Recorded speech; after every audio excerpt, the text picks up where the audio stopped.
بسم اللہ الرحمن الرحیم۔ حضور صلی اللہ علیہ وسلم کی پیدائش پر ہونے والے معجزات۔ حضرت عائشہ صدیقہ رضی اللہ تعالی عنہا سے روایت ہے کہ ایک یہودی عالم مکہ میں رہتا تھا۔ جب وہ رات آئی جس میں حضور صلی اللہ علیہ وسلم پیدا ہوئے تو وہ قریش کی ایک مجلس میں بیٹھا تھا۔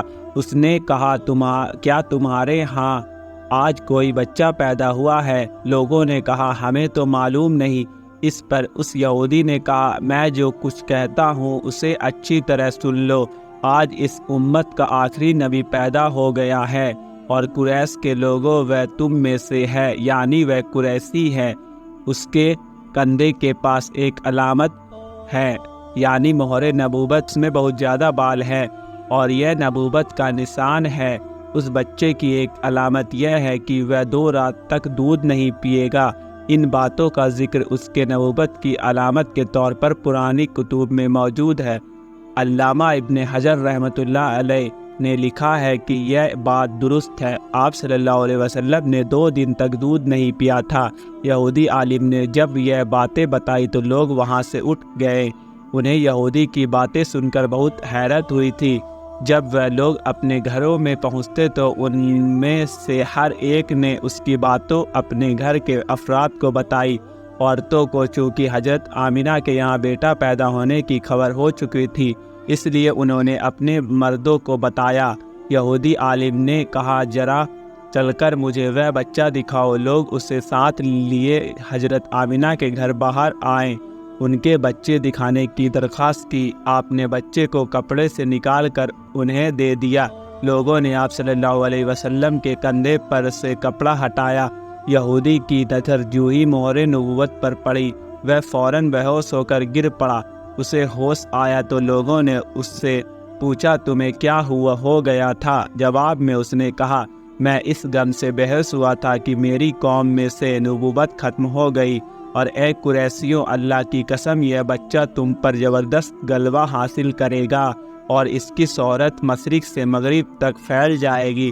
ملک کے شام کے ایک یہودی ایسے مکہ سے کچھ فاصلے پر رہتا تھا۔ وہ جب بھی کسی کام سے مکہ آتا، وہاں کے لوگوں سے ملتا تو ان سے کہتا، بہت قریب کے زمانے میں تمہارے درمیان ایک بچہ پیدا ہوگا، سارا عرب اس کے راستے پر چلے گا، اس کے سامنے ذلیل اور پست ہو جائے گا، وہ عظم اور اس کے شہروں کا بھی مالک ہو جائے گا۔ یہی اس کا زمانہ ہے۔ جو اس کی نبوت کے زمانے کو پائے گا اور اس کی پیروی کرے گا، وہ اپنے مقصد میں کامیاب ہوگا۔ جس خیر اور بھلائی کی وہ امید کرتا ہے، وہ اس کے حاصل ہوگی، اور جو شخص اس کی نبوت کا زمانہ پائے گا مگر اس کی مخالفت کرے گا، وہ اپنے مقصد اور آرزوؤں میں ناکام ہوگا۔ مکہ معظمہ میں جو بھی بچہ پیدا ہوتا، وہ یہودی اس بچے کے بارے میں تحقیق کرتا اور کہتا، ابھی وہ بچہ پیدا نہیں ہوا۔ آخر جب حضور صلی اللہ علیہ وسلم اس دنیا میں تشریف لائے تو حضرت عبدالمطلب اپنے گھر سے نکل کر اس یہودی کے پاس پہنچے۔ اس کی عبادت گاہ کے دروازے پر پہنچ کر انہوں نے آواز دی۔ ایسے نے پوچھا، کون ہے؟ انہوں نے اپنا نام بتایا۔ پھر اس سے پوچھا، تم اس بچے کے بارے میں کیا کہتے ہو؟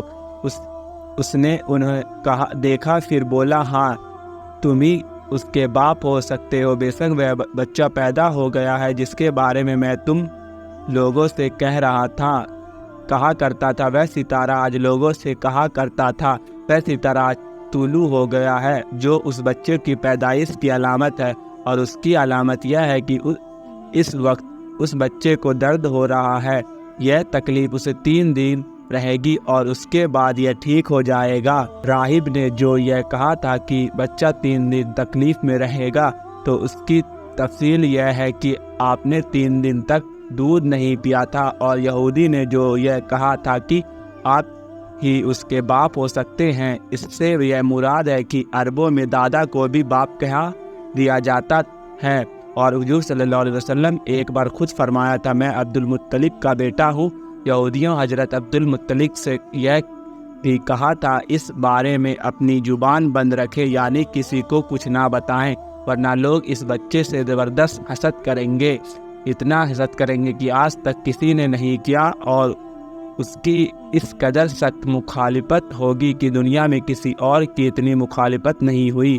پوتے کے متعلق یہ باتیں سن کر حضرت عبد المطلب نے ایس سے پوچھا، اس بچے کی عمر کتنی ہوگی؟ یہودی نے اس سوال کے جواب میں کہا، اگر اس بچے کی عمر تب ہوئی تو بھی 70 سال تک نہیں ہوگی، بلکہ اس سے پہلے ہی 61 یا 63 سال کی عمر میں وفات ہو جائے گی، اور اس کی امت کی بھی عورت عمر اتنی ہی ہوگی۔ اس کی پیدائش کے وقت دنیا کے بت ٹوٹ کر گر جائیں گے۔ یہ ساری علامت اس یہودیوں نے گزشتہ انبیاء کرام کی پیش گوئیوں سے متعلق کی تھی، اور سب بالکل سچ ثابت ہوئی۔ قریش کے کچھ لوگ عمر بن نفیل اور عبداللہ بن جہم وغیرہ ایک بت کے پاس جایا کرتے تھے۔ یہ اس رات بھی اس کے پاس گئے جس رات آپ صلی اللہ علیہ وسلم کی پیدائش ہوئی۔ انہوں نے دیکھا کہ وہ بت آدھے منہ گر پڑا ہے۔ ان لوگوں کو یہ بات بری لگی، انہوں نے اس کو اٹھایا سیدھا کر دیا، مگر وہ پھر گر گیا۔ انہوں نے پھر اس کو سیدھا کیا، وہ پھر الٹا ہو گیا۔ ان لوگوں کو بہت حیرت ہوئی، یہ بات بہت عجیب لگی۔ تب اس بت سے آواز نکلی، یہ ایسے بچوں کی پیدائش کی خبر ہے جس کے نور سے مشرق اور مغرب میں جبین کے تمام گوشے منور ہو گئے ہیں۔ بت سے نکلنے والی آواز نے انہیں اور زیادہ حیرت زدہ کر دیا۔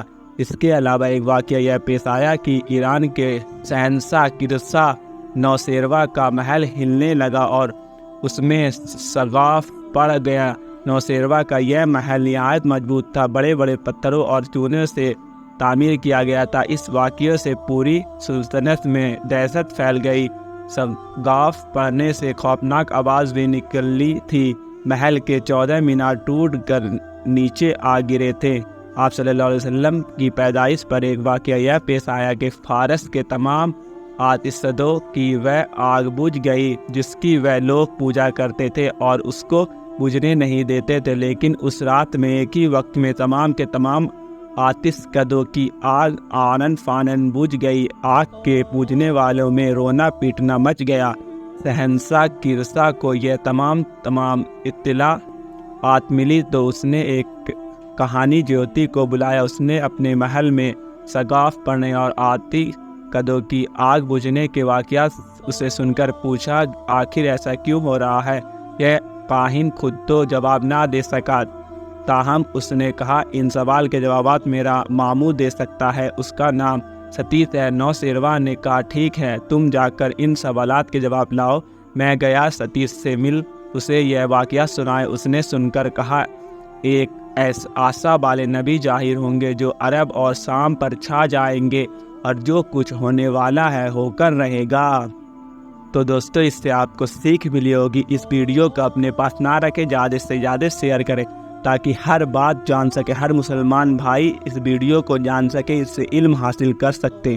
تو دوستو، امید کرتا ہوں کہ آپ کو میری ویڈیو پسند آئی ہوگی۔ اس ویڈیو کو زیادہ سے زیادہ شیئر کریں اور اس ویڈیو کو لائک کریں۔ فیس بک پہ دیکھ رہے ہیں تو فالو کریں اور ہمارے چینل کو سبسکرائب کریں۔ ملتے ہیں ایک اور نیکسٹ ویڈیو کے ساتھ، تب تک کے لیے السلام علیکم ورحمۃ اللہ وبرکاتہ۔